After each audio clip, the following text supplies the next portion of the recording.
चलिए अब सेटअप पर आते हैं। ये सेटअप में एक चीज़ जो लगातार रही है, जितना एफआई शॉर्ट करते हैं उतना मार्केट रैली करता है। कल भी एफआईएस की हालांकि सेलिंग कम हो गई है, वो जो 6-7 हज़ार करोड़ की सेलिंग आ रही थी एफआईएस की, वो थोड़ी कम हो गई है। 2800 करोड़ के करीब सेलिंग आ गई, 3800 करोड़ डीआईएस ने बाई किया। इंडेक्स फ्यूचर्स में लेकिन अभी भी सेलिंग है, करीब करीब 2000 करोड़ की सेलिंग है इंडेक्स फ्यूचर्स में। ये बाहर से आपके स्क्रीन पर लगातार एफआईएस की सेलिंग है, डीआईएस की बाइंग है, ये तो खैर अब हम यूज टू हो चुके हैं, ठीक है। इंडेक्स फ्यूचर्स में 1967 करोड़, ऑलमोस्ट 2000 करोड़ की सेलिंग, और स्टॉक फ्यूचर्स में 2800 करोड़ की सेलिंग, और विद इन इंडेक्स फ्यूचर्स दोनों में बराबर सेलिंग है। ऑलमोस्ट बैंक निफ्टी में 800 करोड़, निफ्टी में करीब करीब 1150 करोड़ की सेलिंग है। और ट्रेंड अगर आप देखें लगातार 4-5 दिन का नेगेटिव ही रहा है ट्रेंड, लेकिन ट्रेंड से ज़्यादा इंटरेस्टिंग है लॉन्ग और शॉर्ट्स। अच्छा, अब लॉन्ग और शॉर्ट्स में मैं एक चीज़ बता देता हूँ, ये थोड़ी सी हमको एडजस्टमेंट करनी होगी अब इसमें। पहले जब हम इसको देखते थे लॉन्ग शॉर्ट को, तो उसमें इंडेक्स का जो लॉट साइज था वो उसके मुकाबले पर लॉट साइज हाफ है। तो अब जब हम इन कॉन्ट्रैक्ट्स को देखते हैं, 1.5 लाख लॉन्ग और 4 लाख शॉर्ट, अगर पिछले एक तरीके से देखा जाए तो 75,000 लॉन्ग और करीब करीब 2 लाख शॉर्ट, ठीक है। तो जो चेंज है इसको भी इसी तरीके से देखें, थोड़ा एडजस्टमेंट लगेगी इसमें। इसके लिए मैं वो लॉन्ग शॉर्ट का चार्ट नहीं ले रहा हूँ, उसको हम एडजस्ट करेंगे, उसको हम एडजस्टमेंट करेंगे एक्सेल में, मैंने वीरू को ही बोला है, उसको हम एडजस्टमेंट करेंगे, उसको थोड़ा सा ठीक करेंगे ताकि like to like data present हो सके। अब टेक्निकली नेट शॉर्ट्स जो हैं, अब वो टेबल आएगी आपके स्क्रीन पर, 15,000 लॉन्ग कम हुए, 16,000 शॉर्ट ऐड हुए। या तो परसेंटेज देखें, परसेंटेज तो नॉर्मल रहेगा, परसेंटेज वाइज हम 27 पर आ गए, लेकिन जो -245 है ना, ये हिस्टोरिकल एविडेंस अगर आप देखेंगे तो -122 है। हिस्टोरिकल एविडेंस है, जो हम हिस्टोरिकली कहते हैं ना 1.5 लाख शॉर्ट पे हम पीक होते हैं, वो उस हिसाब से, तो उसको उस हिसाब से आप देखें। लेकिन फिर भी 27% लॉन्ग, मतलब मार्केट में बहुत ज़्यादा शॉर्ट्स हैं अभी भी। इंडिया विक्स अभी भी 20 के ऊपर है। इलेक्शन के बाद ये इंडिया विक्स कोलैप्स होगा, ठीक है, अगर सब कुछ ठीक रहा तो, ठीक है। और पीसीआर जो है वो 0.92 पर है, यहाँ पर अभी भी स्कोप है।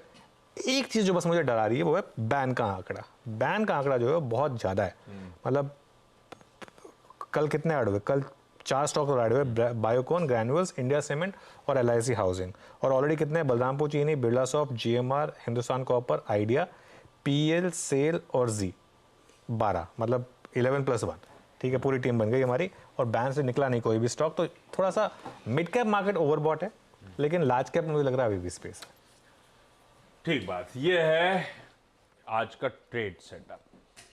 अब समझते हैं पहले तो अब निफ्टी की स्ट्रैटेजी। कल जहां से ठंडे पड़े थे, आज का गैप वहीं वापस ले जा रहा है। तो अब कितना चैलेंजिंग सिनेरियो है, अप्रोच क्या रखें, फिर क्या वॉच आउट करें, स्क्रीन पे समझ लिया। आज एक्सपायरी भी है, क्या करना है? देखिए, एक चीज़ है, कल निफ्टी भले ही हाई पर बंद नहीं हुआ था, लेकिन एक चीज़ अगर आप देखें ना, पिछले 3 दिन का निफ्टी का जो लो है वो प्रीवियस डे लो से 150-200 पॉइंट ऊपर है। तो उस हिसाब से एक बहुत अच्छी चीज़ है। अगर वही चीज़ कंटिन्यू करी, कल 22,150 का लो था, तो उसमें अगर आप 150 पॉइंट ऐड कर लें, तो आज अगर हम जहाँ खुले अगर वही लो रहा तो बहुत इंटरेस्टिंग होगा। एक ही जोन है वॉच आउट करने का, निफ्टी आज खुलेगा मेक और ब्रेक जोन में, और वो जोन बहुत छोटा सा है, वो है 22,285 से 22,334। 22,285 पर आपका 20 day exponential moving average placed है, जिसकी हमने बात की कि इसके ऊपर अगर बंद होने शुरू हुए तो करेक्शन ऑफिशियली खत्म होती है। और 22,334 आपका ऑप्शंस का जोन है, क्योंकि आज वीकली एक्सपायरी है। 22,300 का जो कॉल राइटर है वो 22,334 तक सेफ है, तो 22,334 के ऊपर, तो 22,285 से 22,334 का जो जोन है ना आशीष, ये मेक और ब्रेक जोन है। और इस जोन में आपको फ्रेश बाइंग नहीं करनी है, क्योंकि यहाँ फंसने का डर है। अगर मार्केट को गिरना है ना, वो इसी जोन से गिरेगा। लेकिन अगर इस जोन में नहीं गिरा मार्केट और इस जोन के ऊपर सस्टेन हो गया, क्योंकि इस जोन में प्रॉफिट बुकिंग पॉसिबल है। यहाँ पर मुझे लग रहा है जो स्विंग ट्रेडर्स हैं वो एक बार के लिए प्रॉफिट बुक करेंगे 22,285 से 22,334 के जोन में। लेकिन अगर आप 22,334 के ऊपर निकल गए, इसका मतलब ये नहीं कि 22,335 आया और आपने बाय कर लिया, मतलब इसके ऊपर आप 15 मिनट टिक गए अगर 22,334 के ऊपर, तो इतनी बड़ी शॉर्ट कवरिंग होगी जो आपको एक बार के लिए 22,415 तक भी लेके जा सकती है 22,334 के ऊपर। तो 22,334 के ऊपर अगर आप टिके तो एक पॉसिबल है कि जो है इवन 22,415 पॉसिबल है। अगली लाइन प्लीज। तो इस चीज़ का आपको ध्यान रखना है, ठीक है। तो बाय जोन कहाँ पर है आपका, 22,200 से 22,250 किसी भी कारण से अगर आपको मिल जाए तो, और एक स्टॉप लॉस लगेगा 22,150 का। ये पहली अप्रोच है। या फिर दूसरी अप्रोच 22,334 के ब्रेकआउट का वेट करिए, 22,334 निकल जाए तो मोमेंटम वाले से ट्रेड में बस कूद जाइए उसके बाद, और उसमें फिर आप कॉल्स के थ्रू ट्रेड करें। उसके बाद आप कॉल्स के थ्रू ट्रेड करें, या तो 22,200 से 22,250 के जोन की वेट करें पेशेंटली, वो मिल जाए तो वहाँ पर एंट्री करें 22,150 के स्टॉप के साथ, या फिर आप वेट करें 22,334 के ब्रेकआउट का, उसके ऊपर 15 मिनट टिक जाएं तो 22,400 की कॉल, 22,450 की कॉल, जो भी आपको ठीक लगे उसके हिसाब से ट्रेड करें। लेकिन ट्रेड लॉन्ग साइड पर ही है, शॉर्ट साइड पर ट्रेड नहीं है, क्योंकि शॉर्ट साइड वाली ट्रेड प्ले आउट हो चुकी है। जो पिछले हफ्ते प्ले आउट हुई थी सेल ऑन रैली की ट्रेड, वो हमने अच्छे से प्ले की थी। अब हमारी ट्रेड जो है वो बाय ऑन डिप्स की है, और एक बार अगर 20 डेमो को हमने रिक्लेम कर लिया और उसके ऊपर बंद हो गए, वो ऑफिशियली करेक्शन का एंड होगा। उसके बाद मार्केट में फिर से एक बार ऑल टाइम हाई की जर्नी स्टार्ट होगी। बिल्कुल ठीक, ये है अब हमारा निफ्टी पे फ्रेश अप्रोच आज के ट्रेडिंग सेशन के लिए।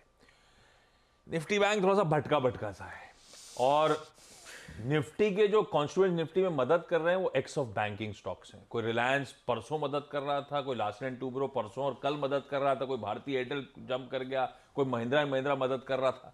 ये सब बैंकिंग कॉन्स्टिट्यूएंट्स है ही नहीं, तो निफ्टी बैंक थोड़ा सा पस्त सा है। आपकी रीडिंग क्या कहती है निफ्टी बैंक को लेकर, क्या अप्रोच रखना है इस पॉकेट में?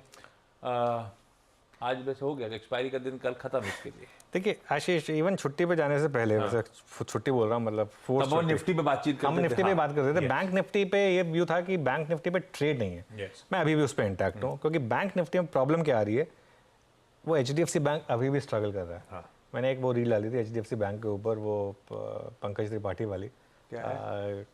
HDFC बैंक का इन्वेस्टर कैसे फील करता है, वो बोलता है कि मुझे लाइफ में ठहराव चाहिए, क्यों भागना है चीज़ों के पीछे, ठीक है। वो HDFC बैंक इन्वेस्टर अभी वही मामला है, बॉटम बन गया यहाँ पर, लेकिन अभी भी रैली नहीं है, ठीक है। टाइम करेक्शन, कंसोलिडेशन, ये रहने वाला है यहाँ पर। इसके लिए बैंक निफ्टी में वो मूव नहीं आ पा रहे हैं, तो इट्स बेटर कि आप बैंक निफ्टी में इंडिविजुअल स्टॉक्स को अप्रोच करें, ठीक है, क्योंकि बैंक निफ्टी में कोई ट्रेड नहीं है। हाँ, एक्सपायरी वाले दिन जैसे कल या परसों एक आध ट्रेड थी, लेकिन वैसे अदरवाइज बैंक निफ्टी में कोई ट्रेड नहीं है। आप इंडिविजुअल स्टॉक्स पर फोकस करें और स्ट्रॉन्गर स्टॉक्स पर फोकस करें। स्ट्रॉन्गर स्टॉक्स कौन से हैं? कोटक। इस समय कोटक में अच्छी स्ट्रेंथ है, जब से नंबर्स आए उसके बाद कोटक में एक बॉटम बना। ICICI बैंक में रीजनेबल स्ट्रेंथ है। देखिए कल कोटक डे हाई पर बंद हुआ, जबकि HDFC बैंक डे लो पर बंद हुआ। ICICI बैंक कल डे हाई पर बंद हुआ। एक्सिस बैंक में रीजनेबल स्ट्रेंथ है, नंबर्स भी अच्छे थे एक्सिस बैंक के, और SBI। तो अगर बैंकों में आपको फोकस करना है तो आप ये कुछ स्टॉक्स पर फोकस करिए। और अगर बाय द वे मानसून अच्छा रहा और अगर ये गवर्नमेंट वापस आ गई ना, SBI आपको 1,000 रुपये का रेट हो जाएगा 2 महीने में, 4 डिजिट स्टॉक हो जाएगा। तो ये इन चीज़ों पर ध्यान रखें, आप इन पर फोकस करें। अगर आप इंडेक्स ट्रेडर हैं तो एक नंबर वॉच आउट कर लें, 48,038, 20 डे एक्सपोनेंशियल मूविंग एवरेज, यहाँ से करीब करीब 400 पॉइंट दूर है। लेकिन खैर बैंक निफ्टी 400 पॉइंट कोई बड़ी बात नहीं होती, लेकिन दिक्कत वही है बैंक निफ्टी में इस समय कि एक आध स्टॉक के वीकनेस से ना बहुत इंपैक्ट आ जाता है। तो इसके लिए मैं थोड़ा सा उसको इसको फोकस में रखने वाला हूँ। बिल्कुल ठीक है, और बिल्कुल सही कह रहे हो SBI के। आप पिछले 3 दिनों से आवाज के टॉप कॉल्स में SBI शुमार हो रहा है, और समीकरण सही रहे तो ये बढ़िया बड़ी तेजी की तैयारी कर रहा है, रडार पे रखिएगा। खैर, ये निफ्टी बैंक के इंडिविजुअल कॉन्स्टिट्यूएंट ज्यादा important rather than Nifty bank पे कुछ स्ट्रेटेजी बनाने से।